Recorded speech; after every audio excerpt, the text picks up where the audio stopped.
अस्सलाम वालेकुम क्लास। वालेकुम सलाम मैम। बहुत कम स्टूडेंट प्रेजेंट हैं आज। हम ज्वाइन कर रहे हैं।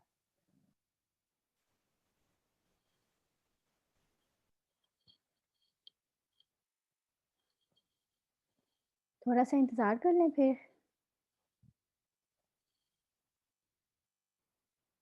मैम 2-3 मिनट देख लें।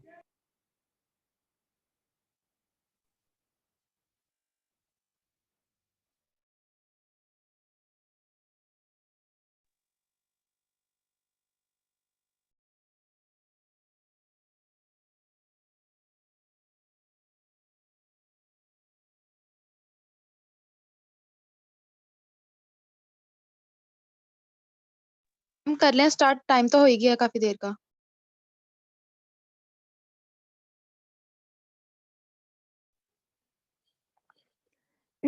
ठीक है।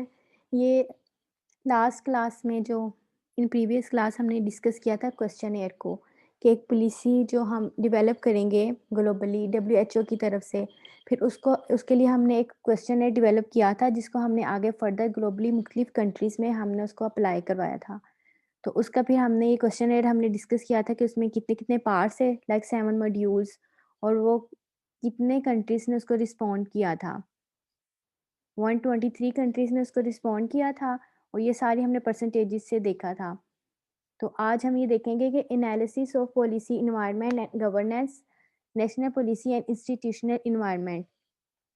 मतलब कि जो हमने रिस्पोंडेंट कंट्री को हमने वो क्वेश्चनेयर दिया था डब्ल्यूएचओ ने, तो फिर बाद में उन्होंने इंडिकेट किया कि 631 documents indicate that respondent countries had policies, strategies, action plans, programmes और रेगुलेशन रेलिवेंट टू न्यूट्रिशन, कि जिन-जिन कंट्रीज़ ने उसको रिस्पॉन्स किया था, फिर वहाँ से जब उन्होंने एक डाटा दिया वापस डब्ल्यूएचओ को, उन्होंने वो डाटा जो था वो 631 डॉक्यूमेंट्स की मतलब फॉर्म में उनको दिया था। फिर जब डब्ल्यूएचओ ने उस 631 डॉक्यूमेंट्स को उन्होंने आगे एनालाइज़ किया, तो वहाँ से उनको पता चला कि उन 631 डॉक्यूमेंट्स में से 141 जो थे वो पॉलिसी बेस्ड थे। मेन अ 123 कंट्रीज़ ने जो रिस्पॉन्ड दिया था, उसमें से 141 जो थे, 631 डॉक्यूमेंट्स में से 141 पॉलिसी बेस थे।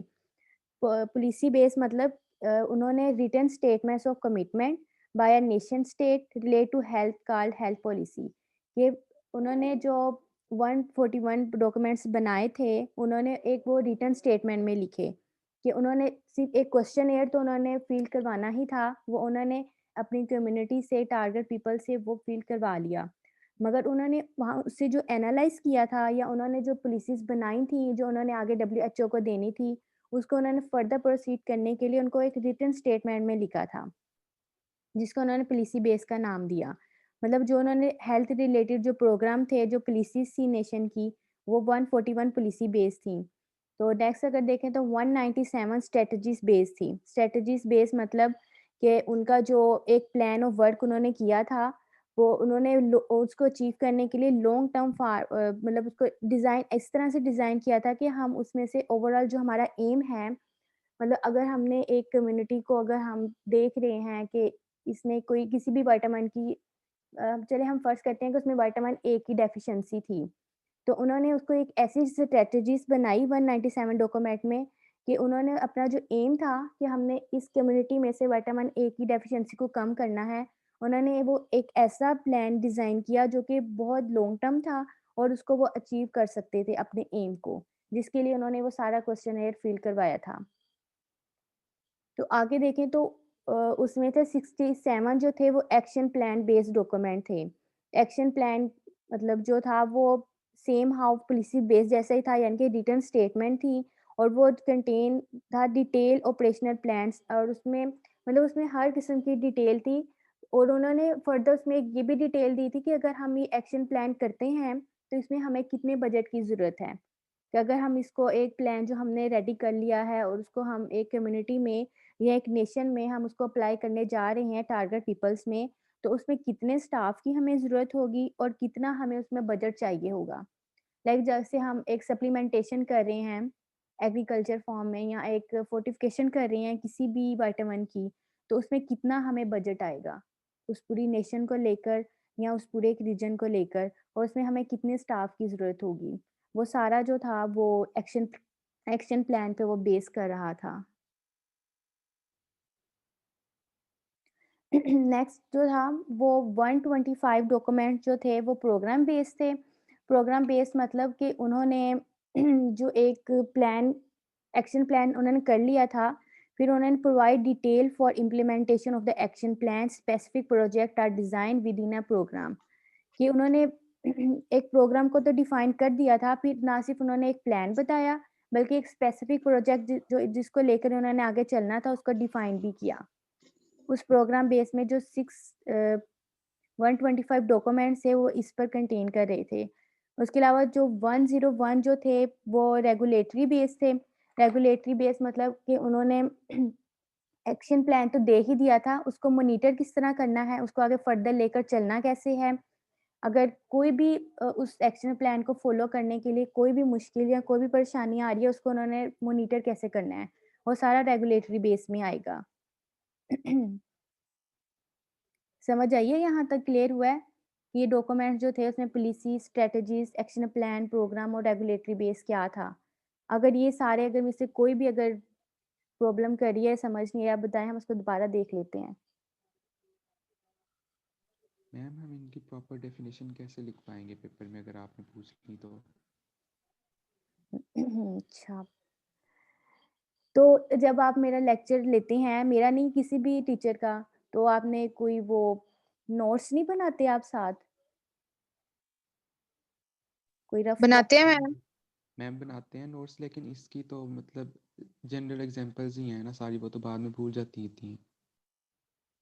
हाँ, मतलब जितना मैं आप लोगों से डिस्कस करती हूँ ना, इससे बढ़ के मैं कुछ भी पेपर में नहीं पूछूँगी। जितना मुझे पता है ना, मैं कितना आप लोगों को बता रही हूँ, तो इससे ज़्यादा तो नहीं मैं पूछूँगी। मतलब जैसे सही है ओके मैम। मैम। अभी मैंने आपसे डिस्कस किया कि पॉलिसी बेस क्या है, तो अगर फॉर एग्ज़ाम्पल अगर मैं ट्रू फॉल्स देती हूँ, तो अभी मैंने आपको कहा है कि पॉलिसी बेस जो है वो एक रिटन स्टेटमेंट ऑफ कमिटमेंट है। तो अगर मैं फॉर एग्ज़ाम्पल अगर ट्रू फॉल्स में मैं लिख देती हूँ कि policy base is a online state commitment, तो मतलब हमने यहाँ पे डिस्कस किया कि पॉलिसी बेस क्या है, वो रिटन स्टेटमेंट है। वो एक सॉफ्ट फॉर्म में नहीं है, मतलब वो रिटन है। वो एक डॉक्यूमेंट्स की शक्ल में आएगी। जैसे एक्शन प्लान जैसे अभी हमने डिस्कस किया, एक्शन प्लान में फर्दर क्या आएगा, उसमें हम स्टाफ को भी इंक्लूड करेंगे, उसका हम बजट भी देखेंगे, उसमें कितना बजट आ रहा है। एक मतलब नाम से है कि एक्शन प्लान, हमने एक प्लान को एक्शन में लाना है, उसको हमने मतलब फंक्शनल करना है, तो उसमें कितने बजट की ज़रूरत है। तो हम मैं ट्रू फॉल्स में ये भी दे सकती हूँ कि उसमें बजट था या कोई और चीज़ थी। मतलब जो-जो चीज़ें मैं क्लास में डिस्कस कर रही हूँ, आपका पेपर उसी में से होगा, उसमें से बाहर नहीं होगा। मैम। क्लियर है? Yes ma'am. इसके अलावा भी अगर आपको कोई प्रॉब्लम या मुश्किल आ रही है, तो आप मुझसे क्लास में या बाद में मुझसे पूछ सकते हैं, तो उसको हम अगली क्लास में भी डिस्कस कर लेंगे। ये सब्जेक्ट जो है ना, ये थोड़ा-सा ड्राई है। इसमें फिगर्स भी हैं और ये मुझे लगता है आप सबको भी थोड़ा-सा मुश्किल लग रहा है। जब हमने ये पढ़ा यस था, मैम। हमें भी लगा था। तो हम कोशिश करते हैं कि जितना इसको ईज़ी फॉर्म में हम लेकर आ सकते हैं, उसको हम ले आएँगे। और जैसे मैंने आपको पिछली क्लास में डिस्कस किया था कि जितनी भी फिगर्स मैं यहाँ पे डिस्कस करती हूँ लेक्चर में, मेरी कोशिश होगी मैं वो ना दूँ आपको पेपर्स में फिगर्स जो हैं। तो फिगर्स को लेकर आपको परेशान होने की ज़रूरत नहीं है। क्योंकि आई नो फिगर्स याद रखना बहुत मुश्किल होता है, मगर वो हमारे मतलब ज़रूरी था यहाँ पे डिस्कस करना, हमारे कंटेंट थे, इसलिए मुझे यहाँ पे डिस्कस करनी पड़ रही हैं। तो फिगर्स को लेकर आप सारे परेशान मत। जी? मैम क्या आप प्लीज अब ये जो रिकॉर्डेड लेक्चर्स हैं वो पोर्टल पे अपलोड कर देंगी? हाँ, मैं कर दूँगी। हमारे कुछ टीचर्स हैं इसके अलावा ये यूट्यूब पर भी वो अपलोड लाइन हो वाइज। रहे हैं। मैम वहां से ना आपको लाइन वाइज समझ नहीं आती। पोर्टल पे जैसे मैम नैना हुआ है ना, तो उन्होंने लाइन वाइज ना फर्स्ट लेक्चर टू अब तक सारे वो अपलोड किए हुआ पोर्टल पे, तो आप वहीं से जाके जो लेक्चर मिस होता है आप वहां से ले लेते हो। तो हाँ जी। यूट्यूब पे ना लिंक्स इतने ज्यादा हो जाते हैं। ठीक है, हाँ, नहीं मैंने इनको अपलोड करना है, मैंने आप सबकी अटेंडेंस को भी अपलोड करना है वहाँ पे, बस इंशाल्लाह इस वीक तक मैं कर दूँगी।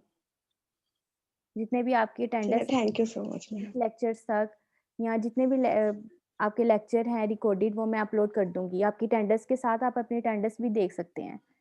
फिर आप एनालाइज़ कर सकते हैं खुद ओके से मैम। कि हम फाइनल पेपर दे सकेंगे या नहीं। देखिए जो बच्चे प्रेज़ेंट नहीं होते ना, उनको सबको पता चल जाएगा कि उनकी अटेंडेंस कहाँ पे फ़ॉल कर रही है। इंशाल्लाह इस वीक के एंड तक ना मैं कर दूँगी। नेक्स्ट है कि okay ma'am, thank you. Proportion of officially adopted policy document by region. अगर हम इन रीजन की बात करें इन डॉक्यूमेंट्स की, तो 56% in the region of the America and 81% in the Eastern Mediterranean region. कि इतने इतने परसेंट इन कंट्री से डॉक्यूमेंट्स आए थे। आगे है पॉलिसी कंटेंट। पॉलिसी कंटेंट में 4 एरियाज है जिनको इन्होंने मोस्टली कवर करना था। जैसे अंडर न्यूट्रिशन हम सबको पता है कि क्यों डेवलप होती है, because people can not obtain their calories जितनी उनको वो रिक्वायर होती हैं and have a disorder that leads to a weakness and undernutrition जो भी है, मतलब वो इतनी कैलोरीज नहीं ले पा रहे होते जो उनकी नीड होती है। फिर आगे अगर हम देखें तो obesity, obesity is the major public health problem. तो अंडर न्यूट्रिशन के बाद हम सबसे पहले ओबेसिटी को ही कवर करेंगे। उसके बाद है infant and young child nutrition, vitamin and minerals. Infant and young child nutrition इसलिए इम्पोर्टेंट है क्योंकि हमारे जो बच्चे हैं वो ज़्यादातर वल्नरेबल ग्रुप में आते हैं, क्योंकि उनका जो इम्यून सिस्टम है वो इतना डेवलप नहीं हुआ होता, तो उन पर जो इन्फेक्शियस डिजीज़ हैं वो ज़्यादा उन पर इफ़ेक्ट कर सकती हैं। इसके अलावा विटामिन एंड मिनरल डेफिशिएंसी जो मोस्टली हो जाती है हमारे ओल्ड एज में भी और प्रेग्नेंट वुमेन्स में भी। तो ये जो 4 एरिया है, ये हम इस पे कवर करेंगे पॉलिसी कंटेंट में। लेकिन अगर हम इसकी अंडरलाइंग फैक्टर्स को देखें, तो उसमें सबसे पहले आएगा फूड सिक्योरिटी, कि हम सबसे पहले फूड सिक्योरिटी को देखेंगे क्योंकि हम पब्लिक हेल्थ की बात कर रहे हैं तो फूड सिक्योरिटी मोस्ट इम्पोर्टेंट है। और आप सबको पता भी है फूड सिक्योरिटी क्या है, कि मतलब एक ऐसी सिचुएशन हमने मतलब पब्लिक हेल्थ की और सारे जो केयर वर्कर्स हैं, जो भी न्यूट्रिशन पॉलिसीज़ डेवलप करते हैं, डब्ल्यूएचओ हैं या जितनी भी एजेंसीज़ हैं, यूनिसेफ वगैरह, तो उनकी अगर फूड सिक्योरिटी की बात करें तो उनका जो मेन मकसद ये है कि उन्होंने एक ऐसी सिचुएशन को उन्होंने डेवलप करना है सब पीपल्स के लिए, कि वो फिज़िकली भी, सोशल भी, इकोनॉमिकली भी वो जो एक उनकी नीड है फूड की उसको वो एक्सेस कर सकें और वो जो अपनी डाइटरी नीड है उनको वो फुलफ़िल कर सकें। तो फूड सिक्योरिटी का मतलब यही है कि हमने एक ऐसी सिचुएशन क्रिएट करनी है जिसमें हमारे सारे ग्रुप जो हैं, सारे टारगेट पीपल हैं, उनकी फुल जो एक्सेस है वो हो सके, उनकी नीड्स की तरफ। तो अंडरलाइंग फैक्टर्स में ही आगे इन्फेक्शन आ जाएगा, ट्रेड आ जाएगा, gender and focus on vulnerable group. तो वल्नरेबल ग्रुप्स हमें पता है कि इसमें कौन-कौन आते हैं। इसमें सारे हमारे चिल्ड्रन आ जाएँगे, इन्फेंट आ जाएँगे, ओल्ड एज आ जाएँगे, प्रेग्नेंट वुमेन्स आ जाएँगी और इम्यून कंप्रोमाइज़ पीपल्स आ जाएँगे। मीन जो पहले ही डिज़ीज़ से इफ़ेक्टेड हैं, लाइक जिनको पहले इन्फेक्शियस डिज़ीज़ेज़ हैं, जो पहले ही बहुत ज़्यादा बीमार हैं और इनका इम्यून सिस्टम सही तरीके से काम नहीं कर रहा, वो आ जाएँगे और हमारी वीमेन आ जाएँगी। ये सारे जो हैं, ये वल्नरेबल ग्रुप में आ जाएगा। आगे 46% responding countries report policies covering all these 4 area, कि ये जो इन्होंने एरिया बनाए थे, ये जो हम अभी हमने डिस्कस किया, under nutrition, obesity, infant and young child nutrition and vitamin and minerals, कि जब इन्होंने देखा तो कितने कंट्रीज ने इन 4 एरियाज को रिस्पॉन्स किया, वो 46% ने इनको रिस्पॉन्स किया था।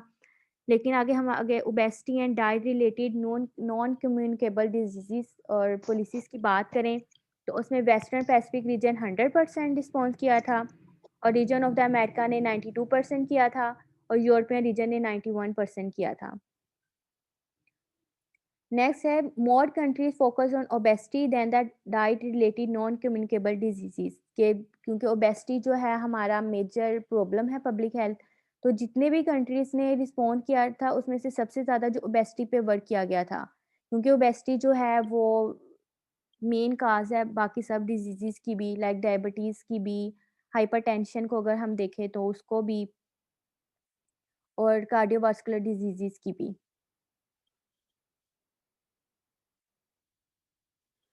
नेक्स्ट है infant and young child feeding was addressed in the policies of all responding countries.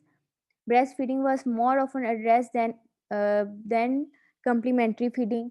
Under nutrition में कितने कितने कंट्रीज ने रिस्पॉन्स किया था, वो अफ्रीका में 90%, रीजन ऑफ द अमेरिका में 92%, यूरोपियन रीजन में 27%। इतने इतने परसेंट इन कंट्रीज ने रिस्पॉन्ड किया था पॉलिसी कंटेंट में। नेक्स्ट है, ये सारी फिगर्स अगेन आ रही हैं आगे। Iron and folic acid supplementation in women में अगर देखें तो जैसे हमने पिछली स्लाइड्स में भी पढ़ा था कि हमारी जो मोस्टली जो प्रेग्नेंट वुमेन हैं वो एनीमिक हो जाती हैं। तो जब उनकी पॉलिसी रिव्यू देखा तो उसमें 50% हमारी वीमेन उसमें थी। और चिल्ड्रंस में मोस्टली जिंक सप्लीमेंटेशन की जाती है जिसमें 22% उसका रेट था। Africa region and the South East Asia region most often mentioned vitamin and mineral supplementation programmes के। अफ्रीका और जब साउथ ईस्ट एशिया को उन्होंने सर्वे किया वहाँ पे, तो वहाँ पे सर्वे के बाद ये पता चला कि वहाँ पे vitamin and mineral supplementation programme की वहाँ पे ज़रूरत है, क्योंकि वहाँ के वल्नरेबल ग्रुप जो था उसमें ज़्यादातर विटामिन या मिनरल की डेफिशिएंसी थी। तो वहाँ पे उन्होंने कहा कि इस प्रोग्राम की सप्लीमेंटेशन की ज़रूरत है। अंडरलाइंग फैक्टर्स को अगर देखें तो फूड सिक्योरिटी 60% थी, वल्नरेबल ग्रुप 50% थे एंड इन्फेक्शियस डिजीज़ 46% थी। एंड नीचे वो मैंने वल्नरेबल ग्रुप में जो थे वो सारे मेंशन हैं कि children, pregnant women, elderly people, malnourished peoples and people who are ill and immunocompromised are particularly vulnerable when a disaster strike and take a relatively high share of the disease burden associated with emergency। इसका मतलब ये है कि जब भी कोई emergency situation होगी, कोई भी डिजास्टर आएगा तो उसमें ये सारे लोग जो हैं वो वल्नरेबल ग्रुप्स में आ जाएंगे। चिल्ड्रन, प्रेग्नेंट वुमेन, ये सारे जो हैं। मैम ये फिगर्स करनी है? नहीं,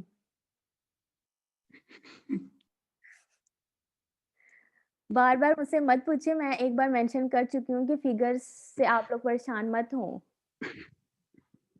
इस तरह अगर किसी ने ओके यूनिवर्सिटी मैम। मेरी रिकॉर्डिंग देख ली ना, उन्होंने कहना ये तो पहले बता रही, फिगर्स करने की जरूरत नहीं। तो मैं आप सबकी आसानी के लिए कह रही हूँ कि आप लोगों को फिगर्स याद करने की ज़रूरत नहीं है। ये हमें मतलब ज़रूरत थी यहाँ पे डिस्कस करने की। जो हमारा एक पैटर्न था उस पे पूरा उतरने के लिए हमें यहाँ पे डिस्कस करने की ज़रूरत थी, तो आप लोग प्लीज़ परेशान मत हों। नेक्स्ट भी आएँगी okay figures.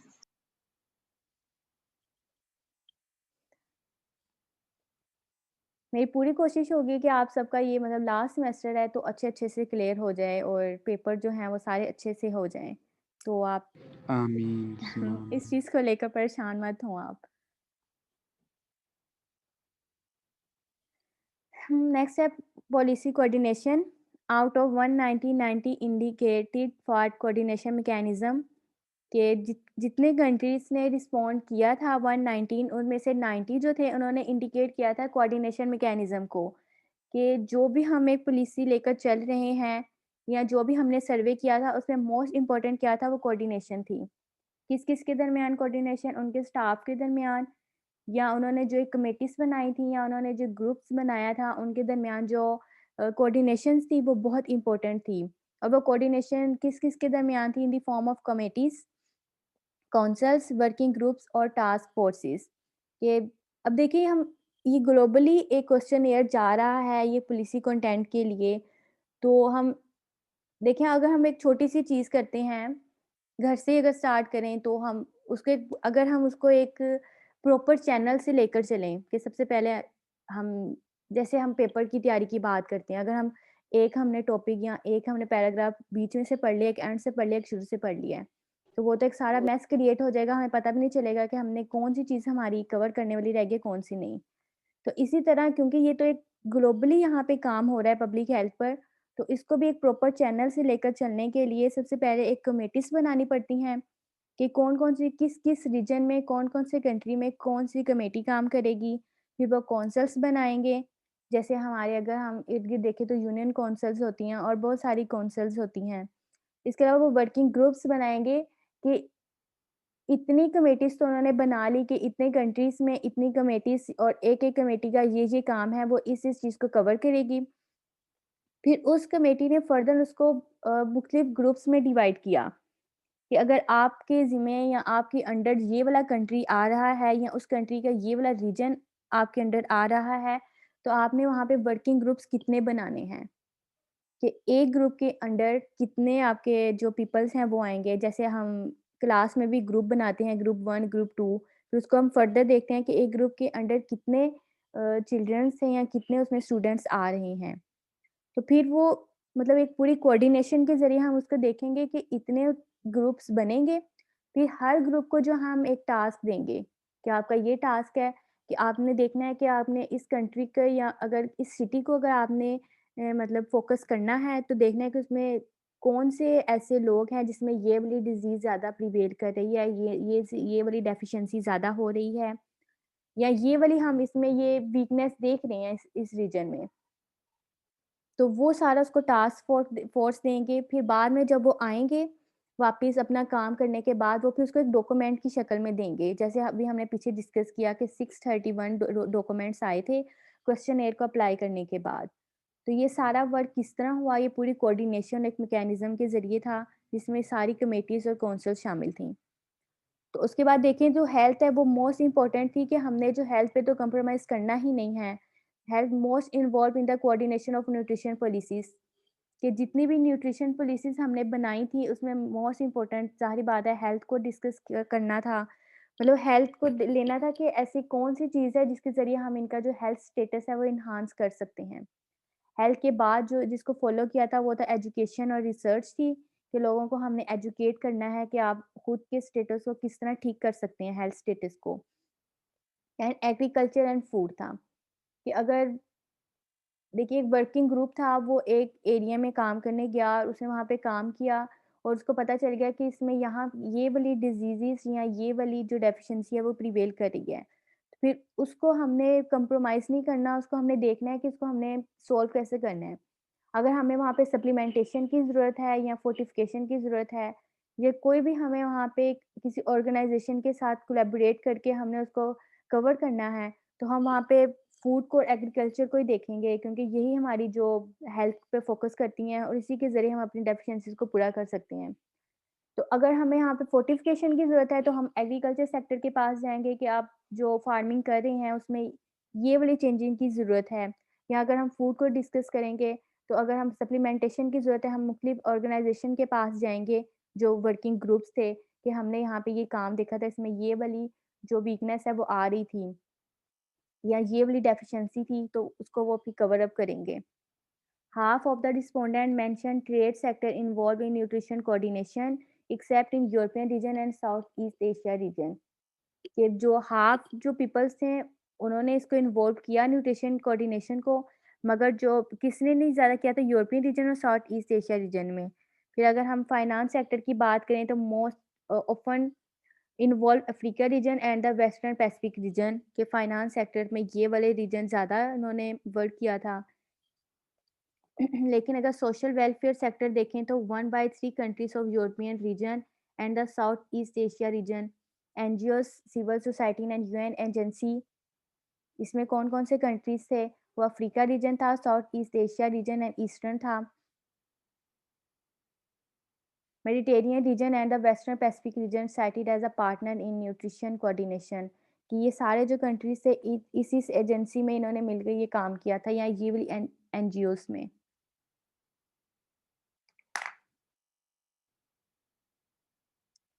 Less partner involve के कौन से पीछे अभी हमने अभी डिस्कस किया थोड़ी देर पहले कि कौन से ऐसे कंट्रीज थे जो जिन्होंने मतलब लेस थे, वो उसमें वो थे अमेरिका था और यूरोपियन रीजन था, और more private sector involvement European region थे। मोस्ट प्राइवेट सेक्टर में इन्होंने ये सारा काम किया था। यहीं तक रखते हैं आज, आगे फिर nutrition and national development plans देखेंगे। यहाँ तक कोई क्वेश्चन किसी का?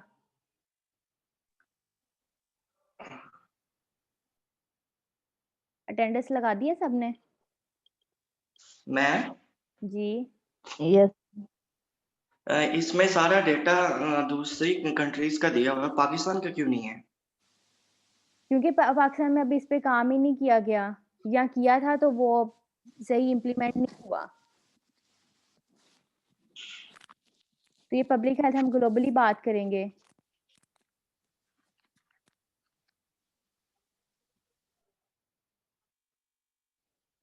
अटेंडेंस हो गई है सबकी, या कोई और क्वेश्चन? 8 मिनट है हमारी क्लास में अभी।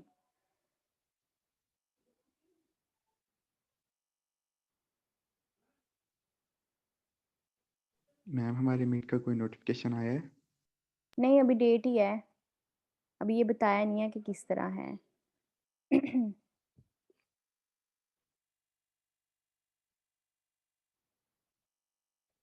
एंड कर दूं मैं क्लास यहीं पे? Yes ma'am. अटेंडेंस लगा दी है ना? मैं Okay, ma'am. स्क्रीनशॉट्स लेने हैं आपकी अटेंडेंस के। Yes, ma'am. ठीक है। ओके क्लास, अल्लाह हाफिज। अल्लाह हाफिज। फिर अल्लाह हाफिज़ मैम।